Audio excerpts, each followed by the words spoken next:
So digital, so who's doing marketing? Who's got a computer that has things on it?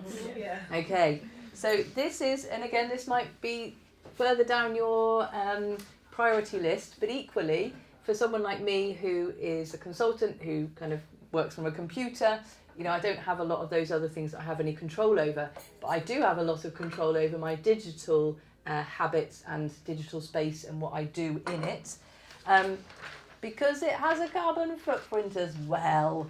So, when I was working with Coventry City of Culture, I did a workshop with some digital artists, and we were looking at how they could reduce their online carbon footprint and their energy footprint. So we looked at the technology choices they were doing. So how were they storing all their digital artwork? What they were storing online. So was it huge files? Was it things from 20 years ago?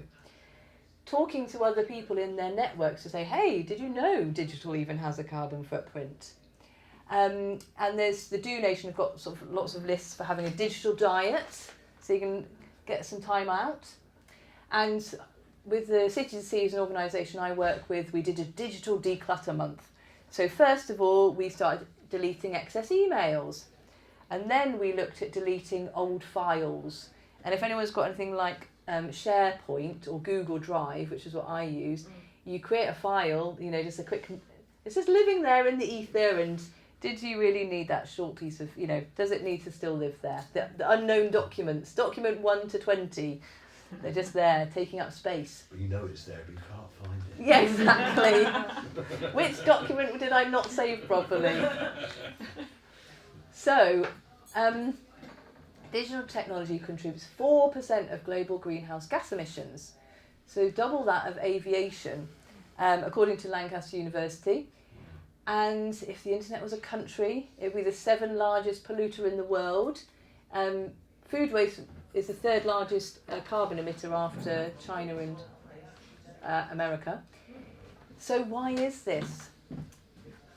Well, the cloud isn't a fluffy thing. The cloud is a big hard box. They're big storage centres using fossil fuel energy and backed up by diesel generators. And we're using, as everything goes to online, we're using more and more of this energy everywhere. So digital storage. This is what Facebook data looks like. This is where all your photos are housed, and all your memes and sad posts. They are living in a storage centre like this in Sweden. They'll be on probably on local a green How tower. they move that if they have to change location, right? Well, these aren't moving ones. These are static servers. There's servers all over the world that have servers everywhere. That's so mad. So 90% of data is never accessed after 3 months of being stored.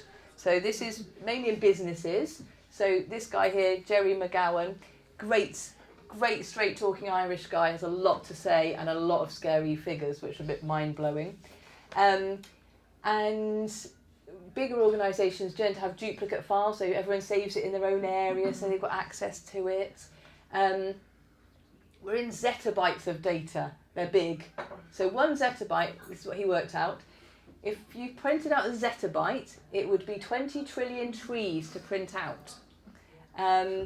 There's only 3.5 trillion on the planet. This is trees, and I don't know how he's worked that out either. Anyway, we trust his data. In Jerry, we trust. So we're currently 47 zettabytes of data at the moment. So more of that, go and listen to him. So what can we do to address it? And so to mix this up a bit, just note down any of these that you think you can do as I go through them. So do a digital declutter with your team. So you set aside some time, and you're like, right, 10 o'clock on a Tuesday, declutter, or 4 o'clock in the afternoon. So this means you delete old files, large files, like old PowerPoints, videos and photos, because they're huge, duplicate files. What are the new habits that you can get people to start? So saving files as lower res. This is what I try and do if I save things now. doing regular declutters. So yeah, any of those that might apply to you, just note them down, and then we'll move on. So you can put these on your. You can have there is a separate sheet if you want for.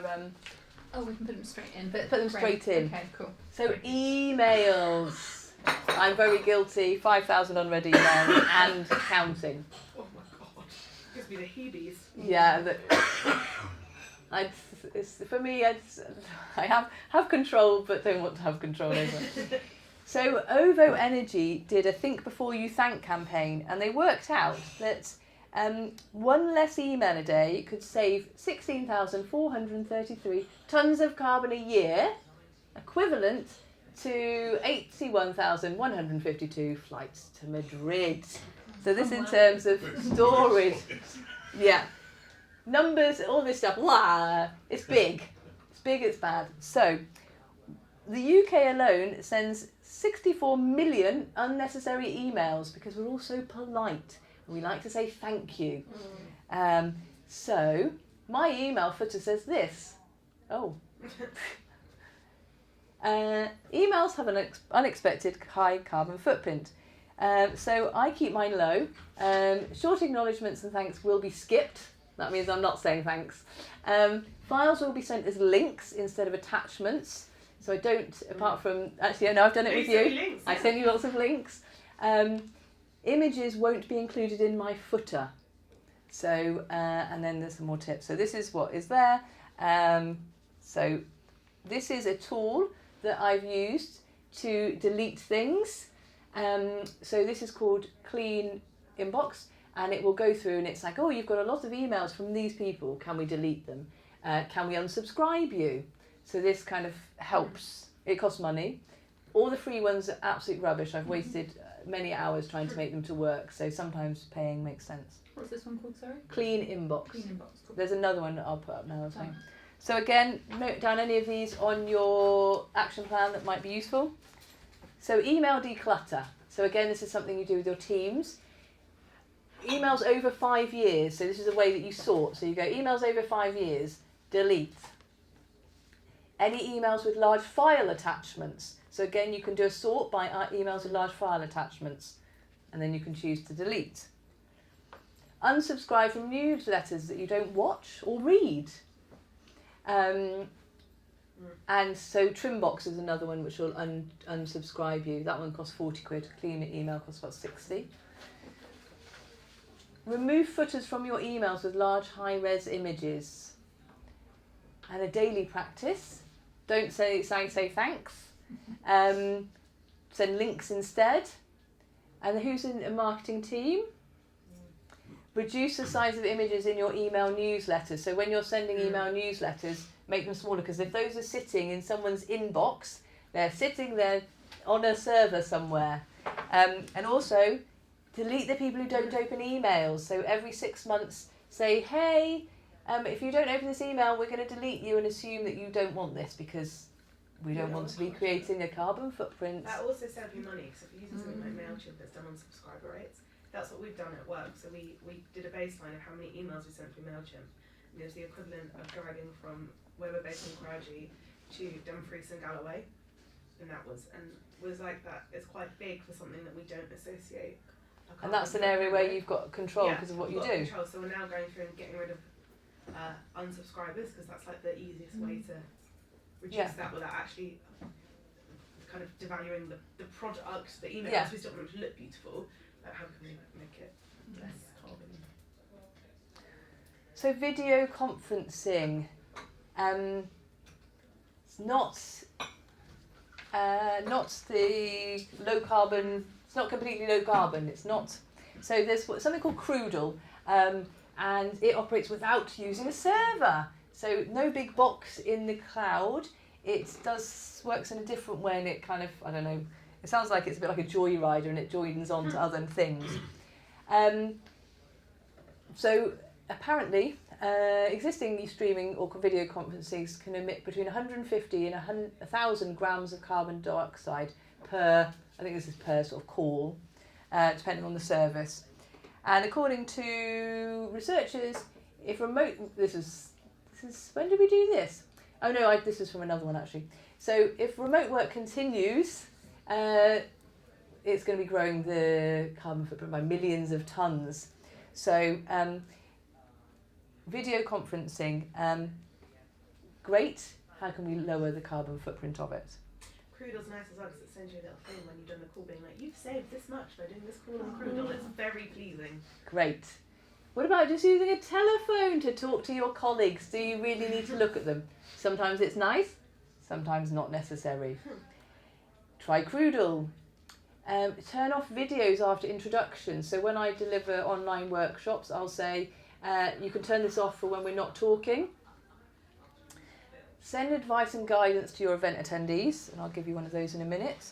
Any others you've found from what you've been doing?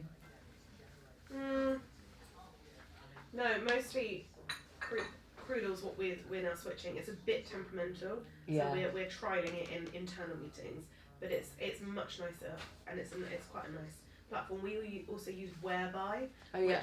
which is good because it just has a URL, so you don't have to go like, here's the meeting invite, it's literally just the URL and you like sit in there and it's like a digital room. I think they plant trees or something Whereby, but that's quite a nice one as well. So you'll get these slides, so here's some advice of things that you can suggest to your event organisers. Who is responsible for a website? Okay, so for those who aren't, this might be a bit, so it's a bit technical. So Whole Grain Digital have developed a website carbon calculator and a guide for reducing digital footprints. So you can pop your URL of your website in there and it'll tell you how much carbon it's using. Mine old website was very high, so I had it redesigned and now it's very low. And the issue with my website was there was lots of images on there, was lots of video files, links to YouTube things embedded in it. The fonts and content, the fonts are drawn from all over the world on different servers. So you can, oh, look at this fancy font. Yep, that's coming from Timbuktu, and the other one's coming from Wales, and all being hosted on different servers. So there's lots of coding. So I was using a Weebly site. It's all this coding in there because it's anyone can use it. That means that it has a higher carbon footprint. So now I've had one made on WordPress, which has got a lower carbon footprint. Images are a lot smaller. So if anyone's seen those things where it's like, oh, have this handy app or a bot and you can talk to them, you real carbon footprints. So, and also, if your website takes a long time for people to get around, that will be using more carbon. So, green sites are fast and efficient for your user. So a lot of people who build good, fast, efficient websites are now saying, hey, I do green websites. Same thing. And so if you get someone who does fast and efficient websites, it's going to be green and vice versa. So what can you do for your website? So note these down on your action plan, any that apply to you. So optimise your images and reduce their size. There's new formats that you can use. Reduce video usage. Lazy loading images and iframes. So rather than a website having all the images ready to go, with lazy loading, they only start showing when someone gets to the page. So this is the things you ask your web designer. So if you've already got a website, say to them, can you do these things? Use pre-installed or standard fonts. Back to Arial and Calibri. Refactor your coding, whatever that means. Change to green hosting. So my website is hosted in Iceland because Iceland has 100% green energy grid. So easy. And you remove the duplicate pages and content. So a lot of websites have got lots of pages which say the same thing. So can you delete them? When you say green hosting, does that mean it changes the code at the end of your website now? It's like basically their server. So their big metal box is running on a green energy grid. Oh, cool. So it's just about where your server is. And any of the ones that say, oh, we plant trees, green energy first. So move up the thing. I think we'll, carbon offsetting isn't the ideal thing. You want to be trying to get it from a green energy source in the first place.